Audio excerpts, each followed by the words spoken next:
60민주항쟁이 일어난 지 오늘로 33주년을 맞은 가운데 불교계가 60항쟁의 정신을 계승해 시민과 인권, 환경 등 사회참여 운동에 더욱 적극 뛰어들어 위상을 높여야 한다는 지적입니다. 60민주항쟁 33주년 기획보도 두 번째 순서로 60민주항쟁에 담긴 불교 사상과 불교계 과제를 짚어봅니다. 지난 8일 타계한 고 선진규 봉화산 정토원장에 대한 각계 추모와 조문이 이어지고 있습니다. 고 노무현 전 대통령과의 생전 인연도 다시 한번 조명을 받고 있습니다. 위례 상월선언에 뜨거웠던 천막결사 현장을 다룬 영화 아홉 스님이 개봉 2주일째를 맞은 가운데 꾸준히 관객몰이를 이어가고 있습니다. 영화 아홉 스님의 특별 시사회와 영화의 감동을 더해주는 테마곡 꽃비의 공연 현장으로 가봅니다. 머리 없는 불상으로 알려졌던 경주 남산 약수곡 석불 좌상의 불도가 발굴돼 일반에 공개됐습니다. 경주 남산 40여 개 골짜기마다 산지한 불교 유적을 체계적으로 조사할 필요성이 커지고 있습니다. 코로나19의 지역사회 집단 감염에 대한 우려가 다시 커지고 있는 가운데 수도권 사찰들이 방역 강화 등을 위해 힘을 모으고 있습니다. 경기도 남양주의 천년고찰 묘적사에 코로나19 극복을 위한 활동을 알아봅니다.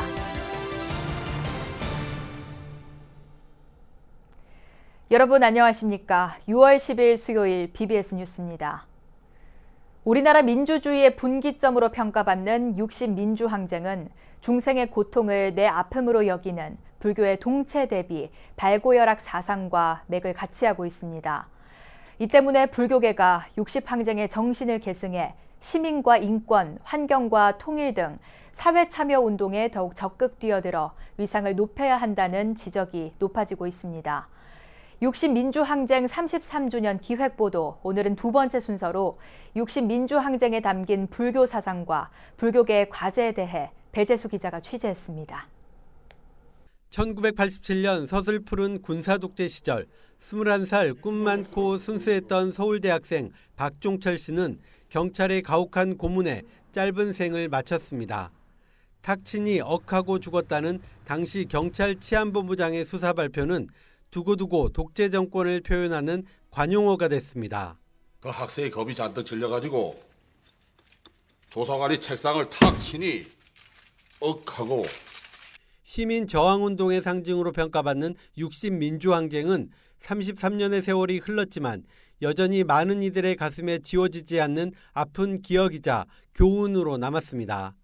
특히 민중의 고통을 내 아픔으로 여겨 함께 해결하고자 했던 60민주항쟁의 정신은 불교의 동체 대비 발고열악의 사상과 맞닿아 있습니다. 중생들이 살면서 그 악법과 나쁜 제도에 의해서 온갖 고통을 다 겪고 있는데 그걸 막으려고 하는 양심, 민주화 세력을 탄압하니까 그걸 나서서 해결해 주려고 하는 그런 거니까 동체대비나 발고열악 그런 불교 자비사상과 맞아떨어지고. 이 때문에 불교계가 60민주항쟁 33주년을 계기로 자라나는 세대에게 바른 교육의 장을 열고 수행자와 신도들 스스로가 깨어있는 종교인으로 거듭나야 한다는 지적이 높습니다.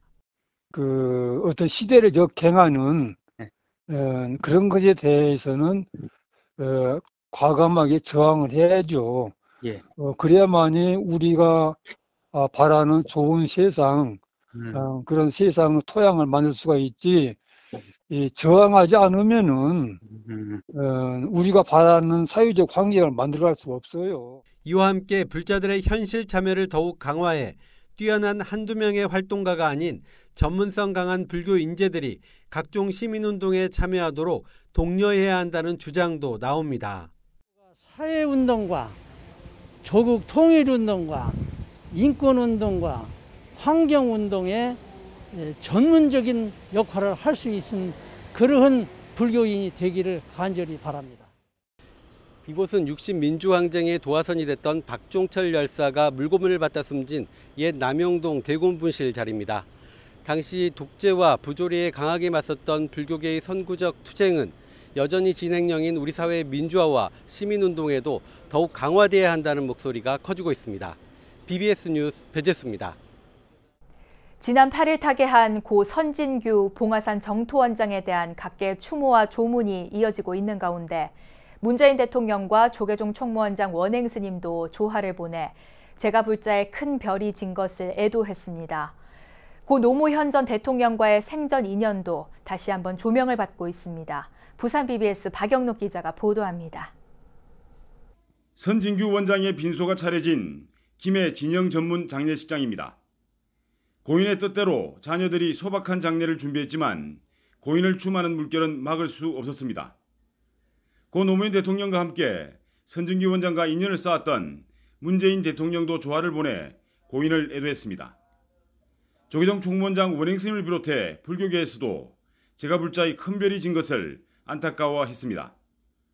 정토원 신도들은 지난해 혈액암 판정을 받고 투병 중에도 지난달 부처님 오신 날 봉축 행사와 노무현 대통령 서거 11주기 추모 부패를 열정적으로 준비했던 고인을 떠올리며 극락왕생을 발언했습니다.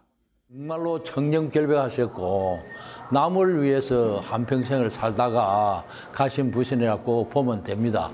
그런데 특히나 우리 불교를 걱정을 하셔가지고 정말로 우리 불교 조계종 초대 상림 포교사를 하시면서 지금까지 정말로 포교의 일생을 바쳤다 해도 과언이 아닌 분이라고 저는 생각을 하고.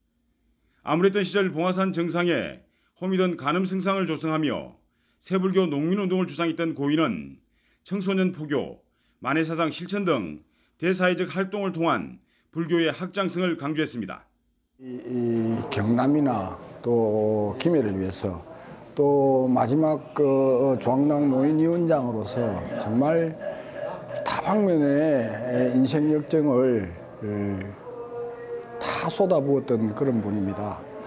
큰 별이 진 것 같은 그런 애도의 마음을 가집니다. 고인의 발인은 11일 오전 8시며 정토원에서 오전 9시 연결식이 엄수됩니다. 고인의 위패는 생전에 호영호재하며 지냈던 노무현 대통령과 함께 정토원 수강전에 모셔집니다. BBS 뉴스 박인호입니다. 충남 보령 세원사의 불교대학 총동문회가 조계종의 100만 원력 결집불사의 핵심 사업인 계룡대 영회법당 신축불사에 힘을 보탰습니다. 세원사 주지 정훈 스님과 소속 불교대학 총동문회 임원진은 한국불교역사문화기념관 4층 접견실에서 재단법인 아름다운 동행 이사장인 총무원장 원행 스님을 예방하고 100만 원력 결집불사 기금 1,000만 원을 전달했습니다. 정훈 스님은 불교대학 총동문회에서 해마다 회비를 걷어 부처님 오신 날을 맞아 승보공양의 의미로 좋은 데 쓴다며 계룡대 군포교법당을 짓는 데 보탬이 됐으면 한다고 밝혔습니다. 이에 대해 총무원장 원행 스님은 모범적이고 성공적인 법회를 이끌어 큰 귀감이 된다며 불교가 서해안 쪽이 소외돼 왔는데 서해안 시대를 맞아 부흥하고 발전했으면 좋겠다고 말했습니다. 위례 상월선원의 뜨거웠던 천막결사 현장을 다룬 영화 아홉 스님이 개봉 2주일째를 맞아 꾸준히 관객몰이를 이어가고 있는데요. 영화의 배경음악으로 쓰인 테마곡 꽃비도 가슴을 울리는 목소리와 가사로 영화의 감동을 한층 끌어올리는 역할을 톡톡히 하고 있습니다. 영화 아홉 스님 단체 관람과 테마곡 꽃비 공연 현장, 권송희 기자가 다녀왔습니다. 영화 아홉 스님을 보기 위해 극장을 찾은 관객들이 기대에 부푼 표정으로 상영관 안으로 향합니다. 서울 지역 극장에서의 개인 예매 관람으로는 마지막 날에 열린 특별 시사회. 많은 고행이 있다고 하셨는데 그걸 다 어떻게 극복하셨는지 뵙고 싶기도 하고. 그래서 우리 한국 불교사에 이렇게 귀한 역사적인 그 영화가 될 거라는 생각에 저 개인적으로 굉장히 환희심 나고 거룩해요. 상월선원 수행자들의 천막결사를 다룬 다큐멘터리 영화 아홉 스님은 개봉한 지 보름이 지난 현재 누적 관객 수 2만 명 돌파를 앞두는 등 꾸준한 관객몰이를 하고 있습니다. 스님들께서 저한테 해주셨던 게 이제 초심에 대한 말씀을 정말 많이 해주셨어요. 스님들 만나보면서 되게 인간적이고 좋은 모습들을 너무 많이 봐서 이걸 좀 이렇게 최대한 전달해야겠다. 여기까지만 목표를 세웠던 것 같아요. 영화의 배경음악으로 쓰인 테마꽃 꽃비가 감동의 무게를 더하고 있는 가운데 시사회에 앞서 라이브 공연이 펼쳐져 관객들의 시선을 사로잡았습니다.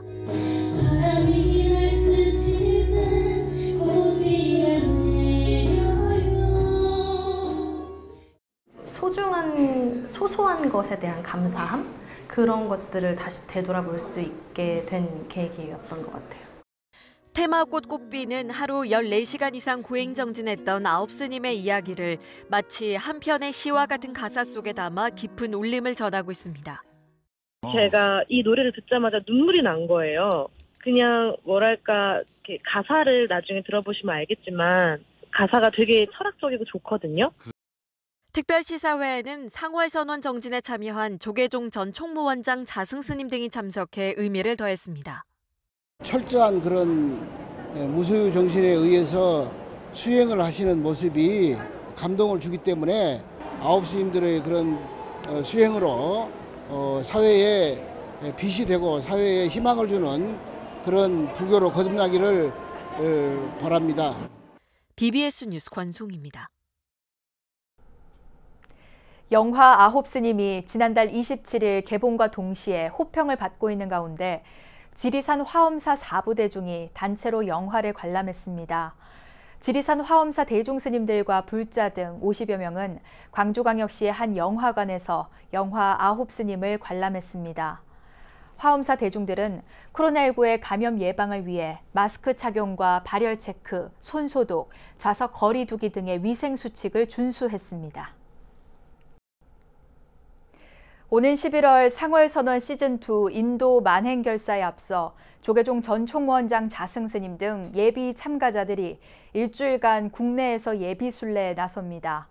어제 강남 봉은사에서 열린 예비회의에선 다음 달 27일부터 오는 8월 2일까지 공주 태화산 한국문화연수원 인근에서 하루 10시간씩 걷기에 나서기로 의견을 모았습니다.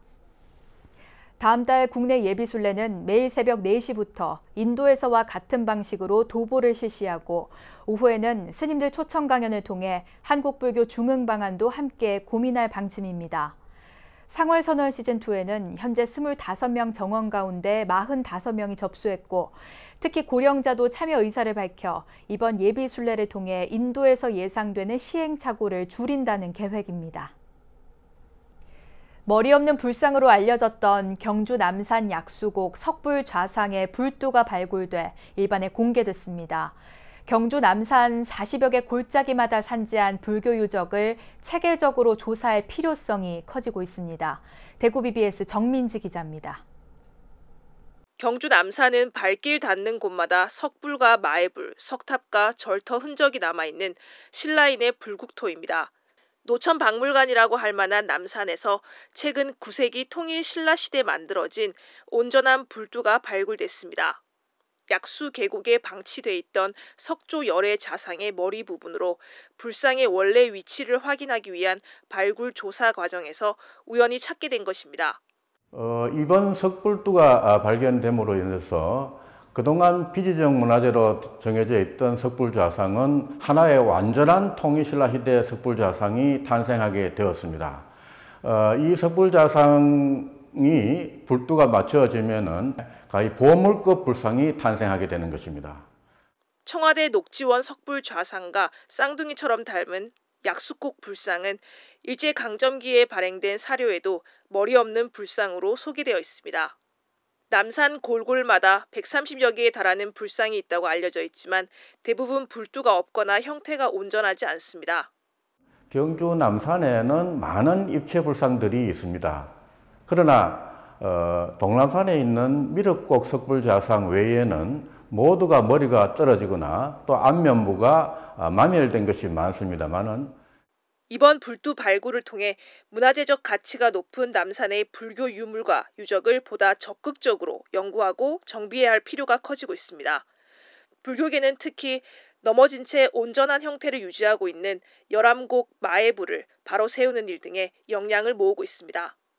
경주시는 오늘 약수곡 불두를 일반에 공개한 후 불상을 복원하고 주변을 정비할 계획입니다. BBS 뉴스 정민지입니다. 문화재청 국립문화재연구소는 비무장지대 문화자연유산 종합실태조사의 첫 시작으로 경기도 파주시 대성동 마을을 조사한 결과 구석기 시대 석기를 비롯한 다양한 유물이 확인됐다고 밝혔습니다. 이번 조사에서 확인된 석기는 마을 남쪽 구릉 일대에서 나온 뗀석기 2점으로 사냥을 하거나 물건에 구멍을 낼 때 사용한 걸로 추정됩니다. 이와 함께 고려시대와 조선시대 토기와 기와조각 일부가 발견됐으며 남쪽에 자리 잡은 구릉에서는 고려시대 막새와 상감청자 조각 일부가 확인됐습니다. 국립문화재연구소는 대성동 마을과 북한 측의 기정동 마을은 서로 마주보고 있는 만큼 남북 공동조사가 이뤄지면 더 큰 성과를 낼 수 있을 것이라고 기대했습니다. 중부지역 최대 신도교육도량 천안 가권사가 대웅보전에서 제18기 불교대학 졸업식을 봉행하고 미래 한국불교를 이끌어갈 재가 인재들을 배출했습니다. 가권사 불교대학은 18기 105명의 졸업생을 배출해 지난 2002년 설립 이후 지금까지 졸업생이 2,476명에 이르며 졸업생 가운데 지난 4월 보궐선거에서 당선된 박상돈 천안시장도 포함돼 눈길을 끌었습니다. 대원 스님은 인사말에서 가권사는 불교대학을 졸업한 동문회가 중심이 돼 어르신 무료급식 봉사 등 보시행을 실천하고 있다며 이 같은 보시행으로 코로나19의 어려움을 헤쳐나가자고 말했습니다. 가권사는 이와 함께 3개월 과정의 불교 기본교육 수료식을 봉행하고 132명의 수료생을 배출했습니다. 코로나19의 지역사회 집단 감염에 대한 우려가 다시 커지고 있는 가운데 수도권 사찰들이 방역 강화 등을 위해 힘을 모으고 있습니다. 경기도 남양주의 천년고찰 묘적사는 지역사회와의 화합과 상생을 통해 코로나19에 선제적으로 대응하고 불교의 사회적 역할에도 최선을 다하면서 불교계 안팎의 주목을 끌고 있습니다. 정영석 기자가 전합니다. 코로나19 바이러스 감염 사태가 좀처럼 수그러들지 않고 있는 가운데 이웃들과 고통을 함께 나누기 위한 불교계의 기부 행렬이 꾸준히 이어지고 있습니다. 신라 문무왕 때 원효대사가 창건한 천년고찰 남양주 묘적사는 코로나19 기부금 800만 원을 남양주시 와부읍 주민자치센터에 전달했습니다. 남양주시로 지정 기탁된 이번 성금은 묘적사가 재난 극복을 위해 불기 2564년 부처님 오신 날을 맞아 진행한 희망 릴레이 모금 운동을 통해 주지 환풍 스님을 비롯한 신도들의 정성으로 마련됐습니다. 십시일반 마음을 내는 게 중요하고 또 종교인이나 지도자들은 일단 이런 일이 닥치면 솔선수범을 먼저 나서서 해야 됩니다. 그런 것을 종교인이 먼저 해야 되겠다. 그래서 묘적사는 지역 주민들한테 혜택도 많이 받고 또 지역 주민들이 또 관심을 많이 가져주는 사찰이기도 하고 그래서 이제 시작하게 됐습니다. 남양주시는 묘적사 4부대 중에 정성으로 모아진 기부금을 코로나19 사태로 온라인 수업을 해야 하지만 노트북이나 태블릿 PC 등이 없는 지역의 저소득 가정 학생들을 위해 사용할 계획입니다.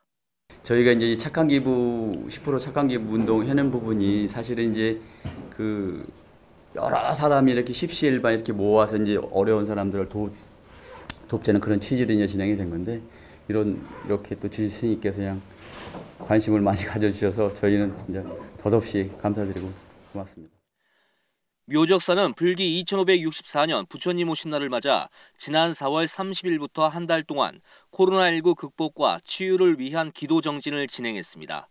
경내에 조성된 경기도 유형문화재 제279호 팔각 다층석탑 주변엔 연등 꼬리표도 달아 코로나19 확진자들의 조속한 쾌유도 발언했습니다. 템플스테이 사찰로도 잘 알려진 묘적산 묘적사는 전통문화 자원을 시민과 불자들을 위해 나누고 우리 사회에 소외된 이웃들에게 더 가까이 다가갈 방침입니다. 묘적사가 수도권 동북부 지역을 대표하는 문화사찰로 거듭나기 위한 본격 행보에 나선 데 대해 지역사회의 관심도 높아지고 있습니다. 불교는 이제 환경이 그네들이 가지고 있는 환경보다 더 좋은 환경을 불교에서는 가지고 있습니다. 이것을 국민들에게 시민들에게 같이 공유하면서 느낄 수 있는 그런 것들을 마련해 줘야 되겠다 싶어요. 코로나19 감염 확산에 대한 우려가 여전한 가운데 대중 속으로 한 걸음 더 다가가겠다는 남양주 묘적사의 자비와 소통 행보가 지역사회, 나아가 불교계 전반에 적지 않은 울림을 주고 있습니다. 남양주 묘적사에서 BBS 뉴스 정유석입니다. 진각종의 스승들이 한자리에 모여 종단 발전 방안을 논의하는 춘기 스승 강공이 코로나19 사태에 따라 온라인으로 진행됩니다. 진각종은 내일 서울 월곡동 총인원 진각문화전승원과 서울교구청 등 전국 각 교구청에서 진기 74년 춘기 스승 강공을 개최한다고 밝혔습니다. 진각종은 전국의 진각종 스승들이 총인원에 모두 모여 열던 강공을 각 교구청별로 모여 온라인으로 진행하고 이틀 동안 열렸던 강공을 이번에는 하루만 진행하기로 했습니다. 춘기 스승 강공은 너와 나를 넘어 우리로 어울립시다를 주제로 내일 오전 10시부터 열리며 진각종 서울교구는 진각문화전승원에서 교구 스승들이 모여 강공을 진행하고 같은 시간에 각 교구청과 지정된 시민당에선 온라인을 통해 동시에 강공이 진행될 예정입니다. 이어서 꼭 짚어봐야 될 공감 뉴스들을 모아봤습니다. 오늘의 알찬 뉴스입니다. 문화체육관광부와 한국관광공사가 코로나19로 지친 몸과 마음을 치유할 수 있는 웰니스 관광지 9곳을 선정했습니다. 웰빙과 피트니스를 합친 말로 행복하고 건강한 삶을 뜻하는 웰니스 관광지로는 강원 양양의 오색 그린야드 호텔, 경남 통영의 나폴리 공원, 울산 울주의 대운산 치유의 숲 등이 꼽혔습니다. 베트남의 고대 항구에서 삼국시대 토기와 고려 청자, 고려 조선시대 동전 등이 발견된 걸로 확인됐습니다. 문화재청 국립해양문화재연구소는 베트남의 모든 항과 포구를 현지 조사한 보고서 베트남 고대 무역항을 발간했습니다. 경기도 광명시는 글로벌 시대를 맞아 건강한 세계 시민 육성을 위한 평생 교육 프로그램 세계시민대학 개설을 추진하고 있다고 밝혔습니다. 광명시는 세계시민대학의 운영 방식과 교육 내용, 운영 시기 등을 외부 기관의 연구 용역을 의뢰해 유네스코 국제평생교육기구 인증을 받을 계획입니다. 해방 이후 강대국들의 틈바구니에서 70여 년 우리는 움츠리고 살았다. 이젠 그 위축된 눈치 생활에서 벗어날 때가 됐다. 고 선진규 봉화산 정토원장의 생전 발언인데요. 고 노무현 전 대통령의 동네 형님이었던 고인은 강대국의 정상들 앞에서도 당당함을 잃지 않았던 노 전 대통령을 떠올리며 우리나라의 나아갈 길을 역설했는지도 모르겠습니다. 이상으로 6월 10일 수요일 BBS 뉴스를 마칩니다. 여러분 고맙습니다.